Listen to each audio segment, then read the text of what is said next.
All right. Good morning, everybody. Welcome to today's head coaches press conference. On the call today, we have the head coach for the number 3 Georgia Bulldogs, Kirby Smart, and the head coach of the number 2 Michigan Wolverines, Jim Harbaugh. As a reminder, a recording of today's video conference will be available on the CFP media portal shortly after the press conference concludes. We will send out links as soon as we're done here this morning. We're gonna get an opening statement from each one of the coaches before we get started. So we'll get some brief remarks from Georgia's head coach, Kirby Smart, first. So go ahead, Coach. I'd like to thank the Orange Bowl committee and the group that's been with us, hosted us. Capital One Orange Bowl, they've done a tremendous job, and our players have thoroughly enjoyed the weather and the stay, and excited about moving on to this game. It's been a tremendous honor to represent University of Georgia. Certainly got so many people down in the Miami area to thank, and just a wonderful host to our team. And we appreciate that. And, our guys are excited. Got a lot of respect for Coach Harbaugh and his team. They've always played a physical brand of football, and our guys are looking forward to that opportunity to go out and play. And it's really what you work all year for, is to get in this opportunity. It's a grand stage, and I know our guys are excited for this opportunity. Thanks, Coach. Now we'll hear from brief remarks from Michigan's head coach, Jim Harbaugh. Go ahead, Coach. Likewise, been a great honor to be here. Orange Bowl is a fantastic bowl and venue to host this playoff game. Our guys are really excited. We're happy to be here, but not just happy to be here. Been a tremendous amount of preparation that's gone into to this game. We know the task at hand. Georgia's a great football team, and we've had good days, really good days, good meetings, good practices. We're getting the energy up, and it's time to go play. All right, thank you, Coach. We're going to open it up for questions now. As a reminder, again, if you have a question, please use the raise hand function. When I call on you, unmute your line and identify yourself and your affiliation. If you do not have a question anymore, also please lower your hand. So first question this morning will be from Ralph Russo. Go ahead, Ralph. Good morning, gentlemen. I'll direct this question to Kirby. I think back to 2017, and your team was a little bit more of a still developing. The program was still more developing, and I'm wondering if a season like this, where the expectations, not just externally but internally, are so high, as much as you've had so much success, is it still hard to enjoy it? It's never hard to enjoy it. If you don't enjoy it, you're in the wrong profession. I enjoy the relationships with the players, block out the outside noise, day to day, going to practice, recruiting, being around our guys. That's what I enjoy. I enjoy the smiles on the faces when they make a big play, when they give up a play and they've got to fight through it. The joy is in the relationships and the coaching staff and the organization. It's not in the expectations. Certainly, that's part of what comes with being at the University of Georgia, but that's not what I concern myself with. I concern myself with guys having fun, competing at a high level, and when you do those things right, you coach guys, tough. They have a chance to be successful, and we've had a chance to be successful every year. We're certainly happy and honored to be in the college football playoff, but I don't look at the other seasons as failures either. So I get the joy out of relationships with guys. Next question comes from Mark Weiser. Go ahead, Mark. Good morning. Both of you played at schools that you are now coaching in the playoff. Given that, what does it mean to you personally to have your school in the semifinals with a chance still to win a national title? And also, I know you shared the same birthday last week. Did you get any presents that stood out? I'll let you go, Jim. Oh yeah, I got some real good ones. Kids made some things, and I got these cool GPS locators. You can put in your wallet and on your keychain. My son Jay gave me that. It was good birthday, and I think it's really cool. I think it's cool whenever I meet somebody that has the same birthday. It's such a unique one. I think December 23rd, 2 days before Christmas. So we got that in common, Kirby. That's pretty cool. I always thought maybe I'd be interested to see what Coach thinks of this, but like growing up, when you got the December 23rd birthday, you get the short end of the stick so many times because people are running out of money. You don't really have a party because everybody's getting ready for Christmas, and you got a lot of the times you get the same birthday present as you do. It's a Merry Christmas, Happy Birthday. But as I've gotten older, I mean, it's kind of nice because people really just don't even know it's your birthday, and another year goes by, and did you really get another year older? Did you have a similar experience? I like that thought. The old doubled up was definitely the case. It's much easier to give one than two. Hey, I'm just going to let this be your Christmas and your birthday gift. Certainly think I got a lot of that. But it makes it easier. I agree with that. I didn't think of it in the way Jim did in terms of not having to count the year. If that's the case, then I'm probably 40, not 46. That helps with just I do like the fact that it comes in a time in a coach's life that you're usually off. I mean, we've traditionally taken off somewhere either the 22nd or 23rd, somewhere around Christmas. Seems like all the years I was at Alabama and other places I've been, you took the bowl time a couple of days right there. So for my wife, it's been convenient because she's had me around on the birthday, but not like we did a whole lot. I can't speak to any gifts. I didn't get a whole lot. Maybe this time and that might be it, but not a whole lot that I'm asking my kids for right now. Our next question comes from Mike Griffith. Go ahead, Mike. Yeah, coaches, both of you guys are known for the whole power football. Everybody says they're physical. Everybody says they play power football, but we've seen Michigan and Georgia take it to another level in terms of the commitment. I guess I'd ask you, Coach Harbaugh, just about that strategy that Michigan's had over the years and the payoff in the day and age when it seems like offensive football and fireworks is the new way to go. Well, just always striving to be really good at that, at the phase of running the football, and on defense, being able to run and hit and wrap up and make tackles and pursue. It's a physical sport. So, yeah, you always strive to be as good in that area as you can. And you want to be good in the kicking game, just like you want to be good in the, protection phases. You want to be good in the throw game. You're striving to get really good in all those phases. Yeah. I mean, to me, being physical is part of the sport. If you're not going to be physical, you're probably going to struggle. That starts with a line of scrimmage. There comes a point in almost every game where you have to be able to run the ball, whether that's 4-minute into game stuff or that's short yardage. I mean, there has to be a commitment to moving people and putting your hat on people. And nowadays it's probably done a lot more on the perimeter in terms of, there's hats on the perimeter now more than ever. And every play has, multiple plays to it. And you're playing, a defensive line block technique. You're playing it out on the perimeter. You're blocking somebody at receiver more now than you've ever because there's a perimeter screen attached to every play. And I think that's made the premium on being physical more. I certainly understand that the game is played outside the box more than ever. But at the end of the day, when it gets cold or it gets the end of the year, wherever you're playing, you better be able to run the ball. And next question comes from Dan Matthews. Go ahead, Dan. Yeah, can you hear me? Yeah, we can hear you. Okay. Excuse me. Kirby, Coach Lanning the other day alluded to him being the one calling the plays on tomorrow night. Had you talked with him about going through that experience of having to balance both the job that you have right now and also the job that you have in the future? Yeah, we spoke when he took the Oregon job and spoke at it at length. It was quite some time now, quite some time ago now, but that's not a major concern for me. I mean, it's something that I did as a coach and many coaches have done. And we talked about it.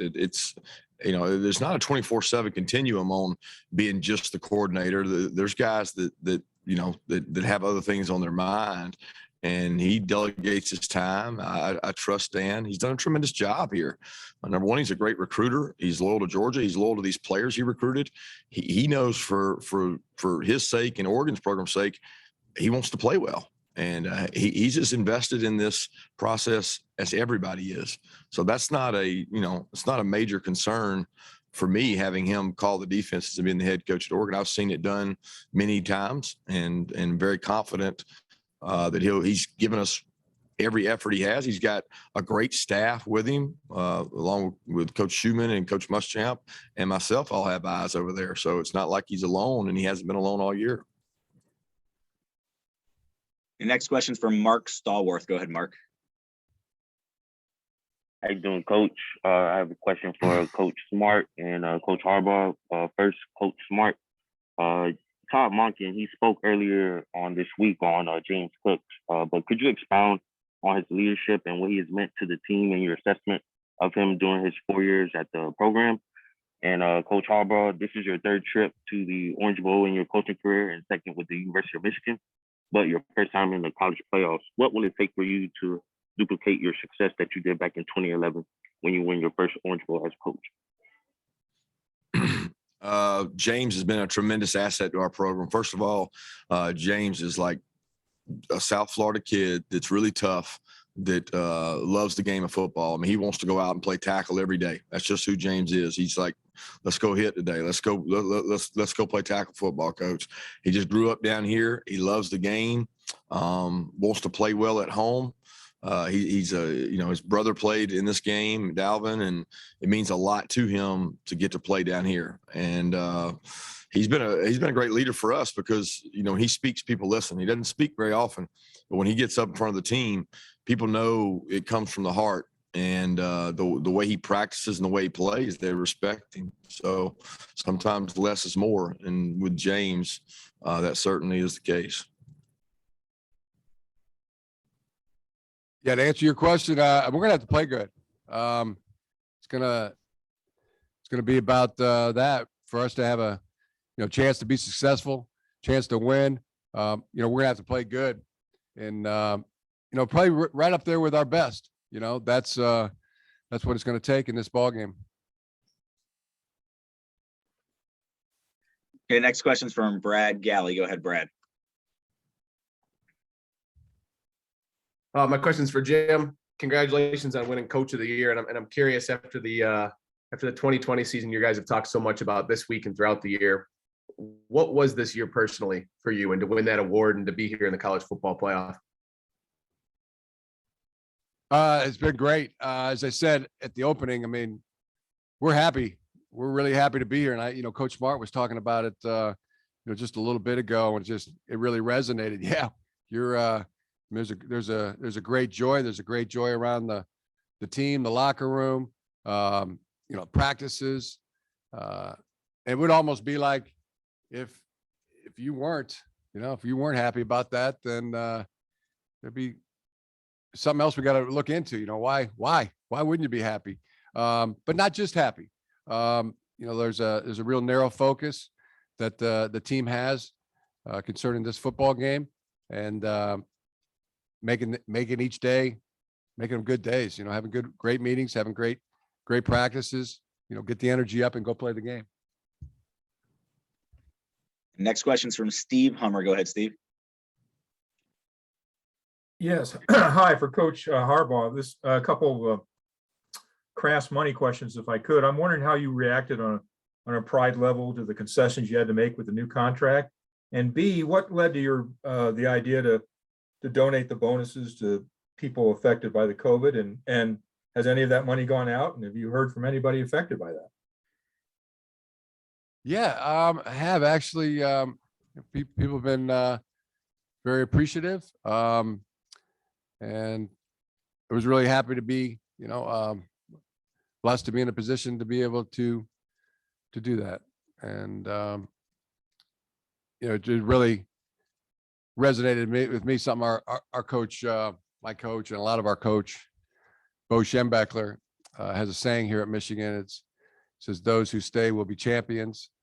And it's always resonated with me from day one. And then, those that stayed, through the, through the pandemic, when there was voluntary pay cuts, mandatory pay cuts, that kind of thing, or just to be able to reward those that stayed in that way, was something that Sarah, my wife, and I wanted to do. Next question from Lainey Higgins. Go ahead, Lainey. Hey there, this one is for Coach Harbaugh. I had a question about, with so many of the players and, so many of the coaches that you hired this year with connections to the program as players, your athletic director, you played for back in the day. I'm curious, how that sort of pride and how that experience has sort of contributed to some of the dynamic in the locker room that you're seeing this year with, the team looking like it's really playing for something greater than just, wins and losses per se.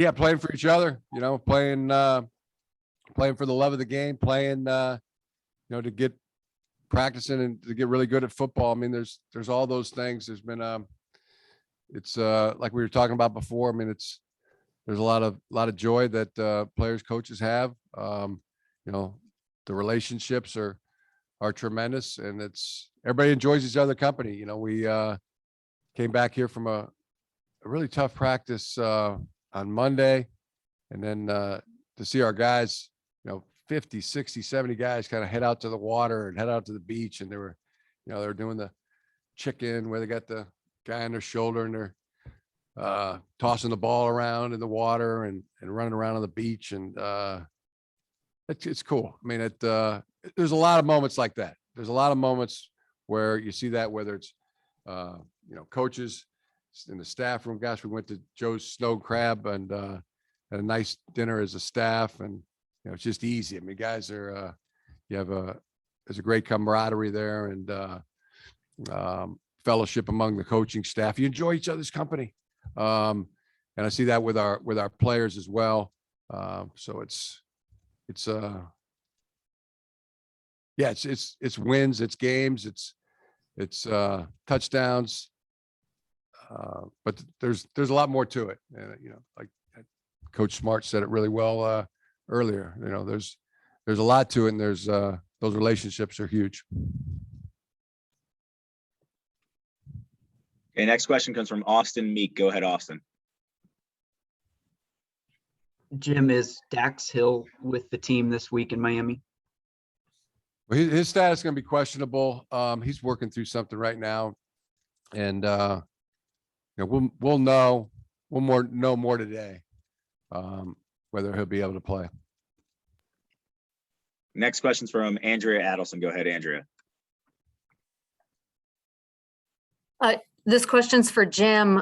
With Coach McDonald coming on board, I know there have been several players on defense who didn't play a whole lot that have really been outstanding for you guys this season. DJ, David Ojabo. What do you feel like Mike has done to identify some of the players that you've had and give them these opportunities to find themselves, for them to have success this year? Well, Mike's done a great job. He got his roots at Georgia. There's a lot of things that we do. I see Georgia do. And so where Mike got a lot of his ideas, and he'll be the first one to tell you that. But he's done a tremendous job. The entire defensive staff has. He's been a really good teacher. Smart. Got a great passion for the game of football, and a couple of the players that you talked about, DJ Turner, really going into his junior year, has had a tremendous season. So is David Ojabo, and yeah, Mike deserves a lot of credit for that. The next question comes from Zach Klein. Go ahead, Zach. Hey, Kirby, just want to see what's the plan today. Is it just a light walkthrough, picture day, meetings tonight, pretty much off the grid? And do you think there's just too much downtime? Kind of let's get after this like 3 days ago kind of thing. I mean, we've got our routine we go through, and we'll keep that routine the same, basically as if we we're going to play a road game today, change over some things mentally, get ourselves in a place of we hadn't been here for 4 or 5 days. It puts yourself in a mental position of just arriving and getting ready for a road game to keep that routine the same. We've got a walkthrough that we do on Fridays, before games. So we'll simulate that same setup and have our meetings and meals throughout the day and do it just like we would a road game. Okay, next question comes from Ryan Zook. Go ahead, Ryan. Hey, Jim, can you share some about the impact John Madden had on you and what the team's response has been in supporting Jesse? Yeah. There's everybody knows John Madden. I mean, it does, Jack Harbaugh, 82, me, 58, and every, down to my son, who's 9 years old, and the players and the Madden game. I mean, just so many ways he's affected, not just the game of football, but in so many ways, been a great man, just a great man, a legend. Jesse on our team, he's adored. He's contributing, been a big factor, contributing to our success. In the day John Madden passed away, I mean, I looked over there, saw Jesse Madden. There's a Madden on a football field contributing to his team's success, and his grandfather would be very proud. The next question comes from Bob Wojnowski. Go ahead, Bob. Yeah, Jim, when last season ended, and obviously we know of all the changes that were made and everything else, the preseason, Michigan was unranked, the first unranked team to make it to the playoff. When it began, did you think it would be this would be possible to get this far this quickly from where you were last year to now? And B, has it been, I don't know, is it fair to say even smoother than you thought it would be? The approach always from the beginning and each year, I mean, every day matters, and the games are the ones that count. So we're going into our 14th game that counts. Our guys have done a tremendous job, each day, making each day matter. And then when they get to the games, they've made those days count, and been quite successful doing it. We'll continue the same formula, which is to strive to have great days. We're going to do that today. Have great meetings. We'll have a really good walkthrough. Strive to have that. And then get the energy up and go play the game. Next question is from Jason Lewis. Go ahead, Jason. Hey, Jim, I know you have a unique relationship with somebody on the other side. Your sister obviously married to Tom Crean. Can you talk about your relationship with him? And has your sister told you who she's going to be rooting for on Friday night? No, she hasn't. But the relationship with Tom is great. Tom is a great coach, great brother-in-law. He's like a brother to John and I. We're so fired up when Joni started dating Tom, and then when they got married, it was like getting a second brother for me. And through the years, I mean, he's awesome. What a guy. I mean, what a tremendous brother, person, coach, father. I mean, he is so rock solid. So just really proud, that you have a brother-in-law like Tom Crean. And next question for Steve Hummer. Go ahead, Steve.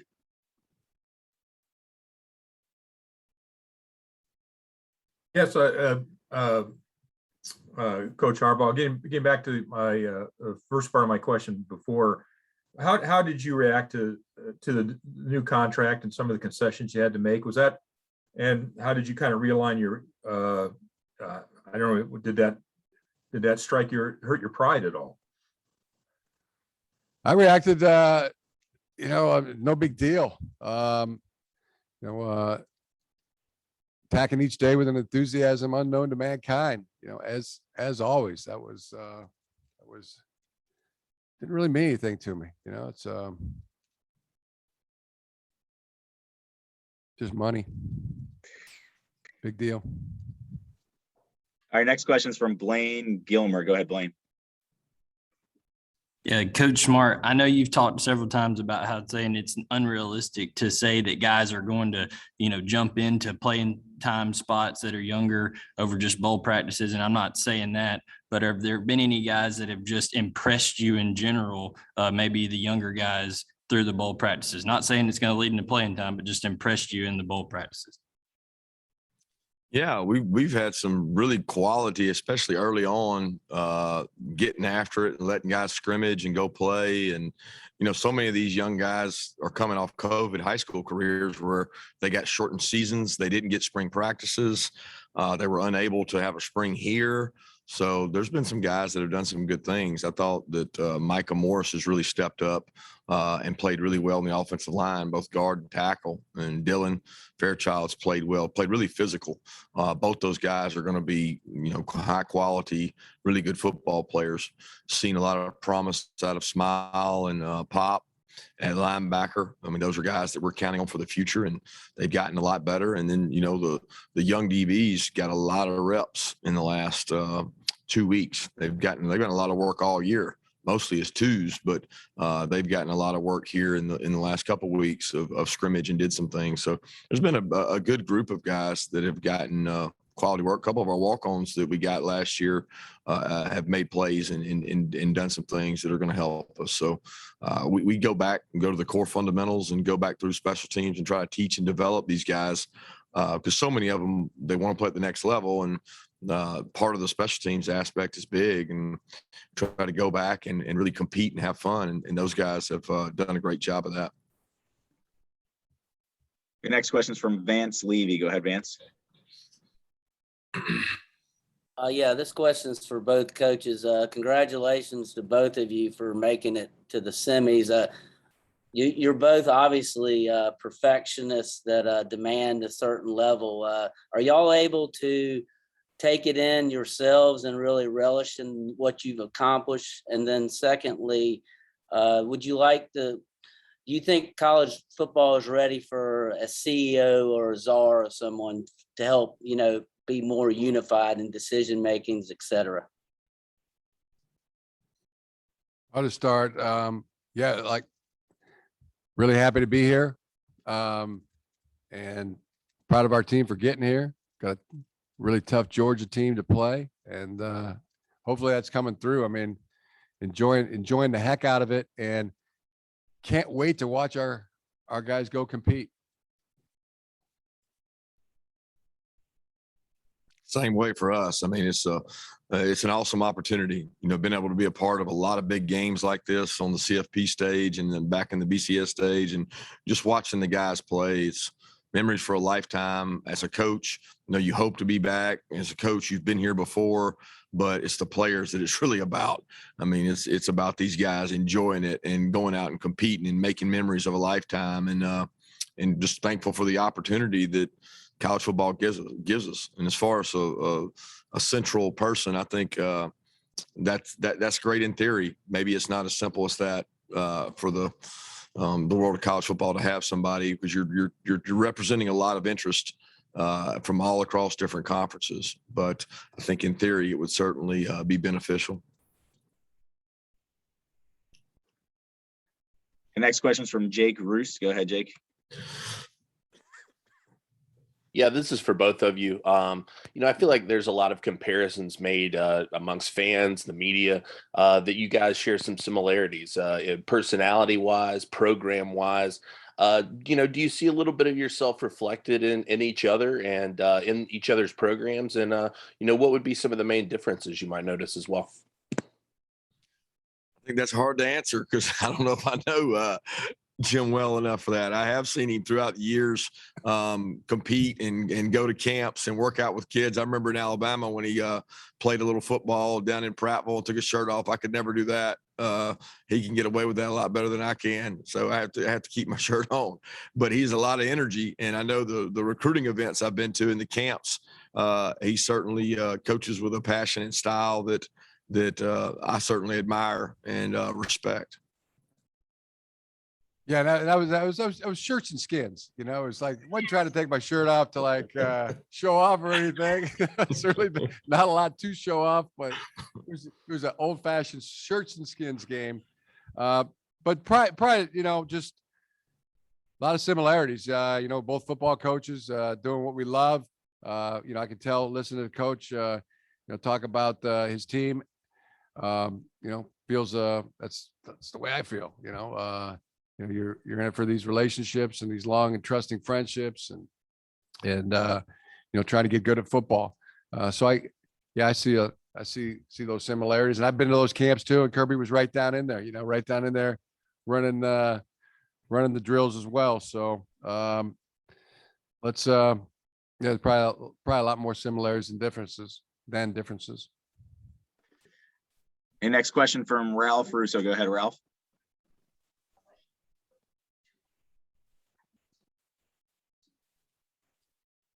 Sorry, guys, I didn't have my hand up, but I'll take a pop at a question here for both of you, and that is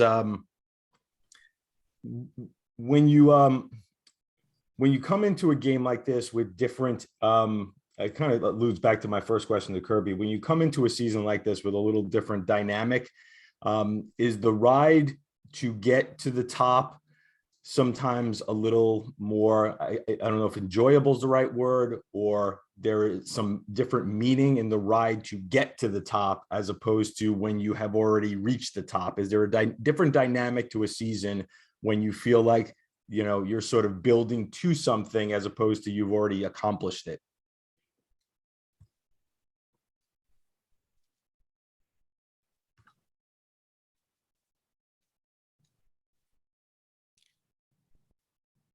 That was a complicated one for me. I don't know about Coach Smart, but yeah, I've enjoyed the ride. I enjoy the ride every year. So I feel like at Michigan and Georgia, you're never not the target. Like if you go through the year and say, well, you know, we're ascending this year and we're climbing and this and that. Look, it doesn't matter who we play. Both teams, we have a lot of rivals. We're very unique in that everybody's your rival in your conference when you go to play, and you're, you know, one of the top programs in the country, premier programs in the country. You get everybody's best shot. It's not about their shot. It's really about your shot. And my job is to make sure we give our best shot to everybody we play. I'm not interested in, you know, the climb and the rise, and what I'm interested in is being at our best when our best is required. And that's ultimately what we're trying to do every single game. How do we get it better? The process and the ride that you go through along the way, the bumps and the bruises, the injuries, the players in, the players out, all those pains are part of the ride and part of the process that you try to enjoy. Yeah. I would say, I mean, it doesn't matter what day it is. I mean, you know, it's enjoyable to be working on football. Great to be out there. It could be a practice day, and you're just out there on the field, you know, under the sky on the turf. It's a wonderful thing. I mean, you asked me before about, I mean, I do it for free. I would do this job for free. You know, just love it. So whether it's the first day, first game, or position we're in now, which we're very, you know, feel really, really happy about that. I guess I just enjoy the ride the whole time. You know, it's every day is a, you know, is a blessing, and happy for it and blessed for it. And next question comes from Cody Chaffins. Go ahead, Cody. Cody Chaffins from Fox 5 in Atlanta. I think you guys were talking about the camps, and last time we saw you guys together. Coach Harbaugh, you're running around in a camp in Atlanta in a Hank Aaron jersey. I wonder what you remember about that day and how fertile a recruiting area is the city of Atlanta, and how much is it? Obviously, you've got some guys on your defense there. How important is it to you? Oh, what I remember from that day is, I mean, huge meeting Hank Aaron, spending time with him and getting to know him. Later, he became a honorary captain for us at a Michigan game. His granddaughter went to Michigan. So that was a really special day, you know, getting to cross paths with the great Hank Aaron, and then and also Coach Smart at that camp. And yeah, it's a tremendous place for football. As everybody knows, it's a great spot, you know, to take their football really serious, and their baseball. So it's a great place for sports. Kids grow up doing it year round, and you know, take it really seriously, and they're really good at it. All right, next question from Jeff Schultz. Go ahead. Kirby, you've obviously had to come back from losses, as every coach have. What's the biggest thing you've learned in bringing a team back from a loss, whether it's through trial or error, or maybe something you've observed from a coach that you worked for? Biggest thing is be technical about the process. Nobody wanted to win that game more than those kids and the coaches. The amount of time invested, the amount of work and sweat invested into it. Certainly the desires and the want to is always there, but be technical on things we can improve. Don't be judgmental. Don't say things, if you do this and if you do that, you're going to get your butt beat. You know, you're very technical about it. What can we do better from everything? And that's the way we approach anytime we have a loss. As a matter of fact, we approach every win that way too. And believe it or not, you know, there's a lot of games we won this year that we didn't play well, and people find that hard to believe, but there's so many technical things you can correct, and we try to do that. So we don't approach it different with a loss, no matter what kind of loss that is, whether it's close, distance, what the reason is. Be technical about it. Really try to improve in the areas that you a lot of times that's the most improvement you can make, and they seem to listen a little more after a loss, and that's certainly the way we approach this last one. All right, we've got a little less than 5 minutes left here, so time for a couple more questions. Next one's from Mike Griffith. Go ahead, Mike. Yeah, coaches on both your alma mater. How is it different coaching there than other places, if it is? And obviously, you both have had high profile jobs in other places. Clearly, there's some advantages. Are there disadvantages, and how is it different?